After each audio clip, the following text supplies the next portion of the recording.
Hello students, welcome back. Today we're going to continue with the formation of a specific formed element. And that formed element today will be the red blood cell. In the formation of the red blood cell, there are 5 cells: the starting cell, 3 intermediate cells, and the final red blood cell. And there are 4 steps. The first thing that I will do is draw all of the cells and indicate all 4 steps. Let's represent those elements here.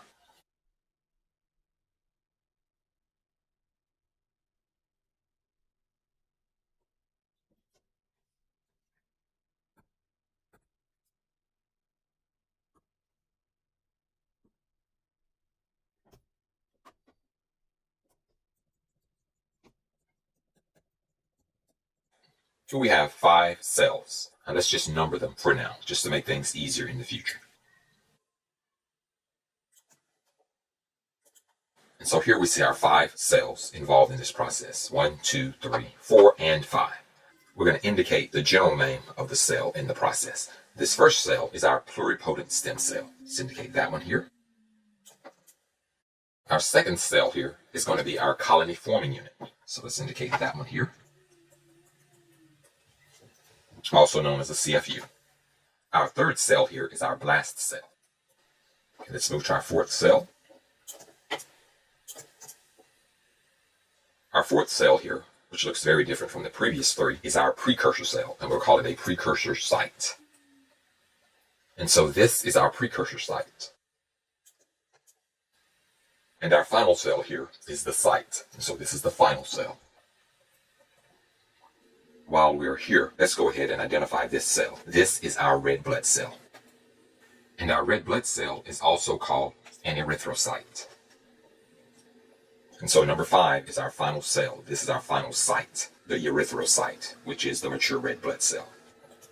And so now we've identified our 5 general names and the specific name of our last one.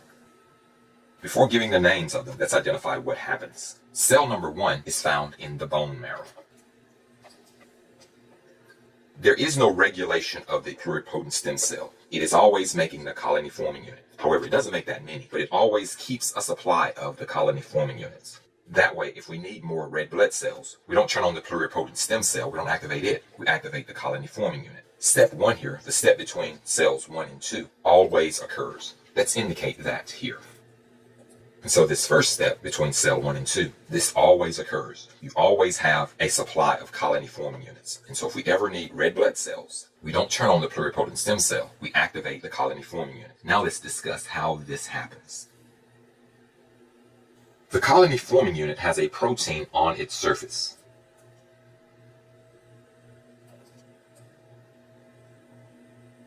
This protein is called a receptor.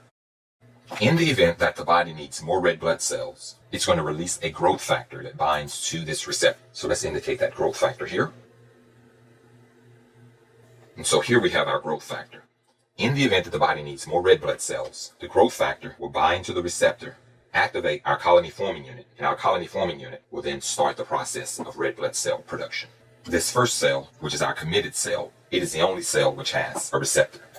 And so our colony forming unit is our committed cell. Let's indicate that one here. Once the committed cell is activated, then it will automatically produce blast cells, and the blast cells will continue the process. Let's go ahead and give the specific name of our colony forming unit. Since we're making erythrocytes, the colony forming unit is called the erythrocyte colony forming unit. Let's indicate that one here. So our second cell is the erythrocyte colony forming unit. Our third cell is a blast, and the specific name for this one is the erythroblast. And so here we have the erythroblast. Let's move to our fourth cell. Between cells 3 and 4, the nucleus is lost. And so in this step, the blast cell discharges the nucleus. So let's indicate that here. And now we have cell number 4, our precursor site. And this cell is called a reticulocyte. Let's indicate that here. It is the reticulocyte that moves to the blood vessels. It leaves the bone marrow and moves to the blood vessels. And of course, our final cell is our erythrocyte. I do want to indicate here that in the blood vessels, you don't have just erythrocytes. About 1% of the red blood cells in circulation are reticulocytes. So let's just indicate that here.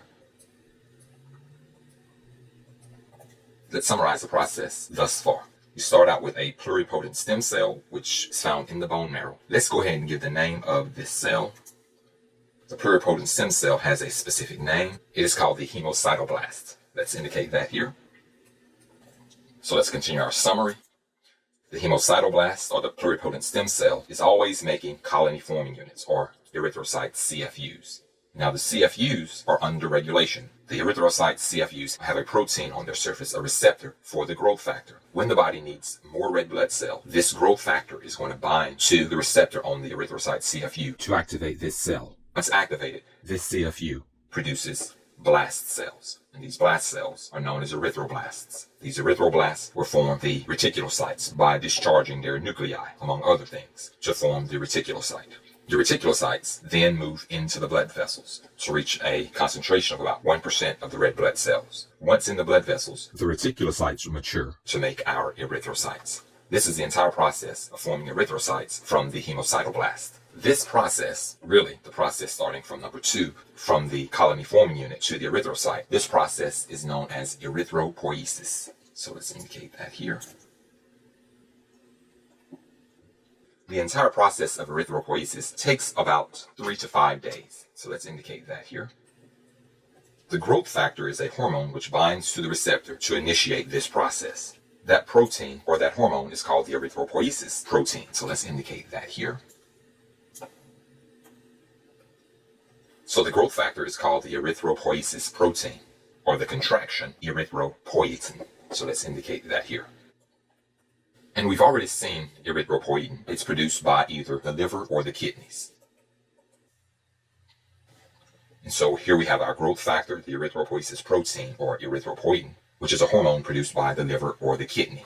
In the event that either the kidney or the liver senses hypoxemia, or low levels of oxygen, they will secrete the hormone erythropoietin. The erythropoietin will bind to the receptor on the erythrocyte colony forming unit, and that initiates the process of erythropoiesis. And so let's continue our summary. Here we have our erythrocyte colony forming unit, which makes many copies of itself and matures to form the blast, a small group of blasts. The blast cells then make an explosion of copies of themselves. They discharge their nuclei and mature to form the reticulocyte. The reticulocytes then enter circulation and then eventually mature into our final cell, the erythrocyte. This process is known as erythropoiesis, and it takes about 3 to 5 days. And so this concludes our discussion of red blood cell formation, also known as erythropoiesis. I hope that you've learned a lot.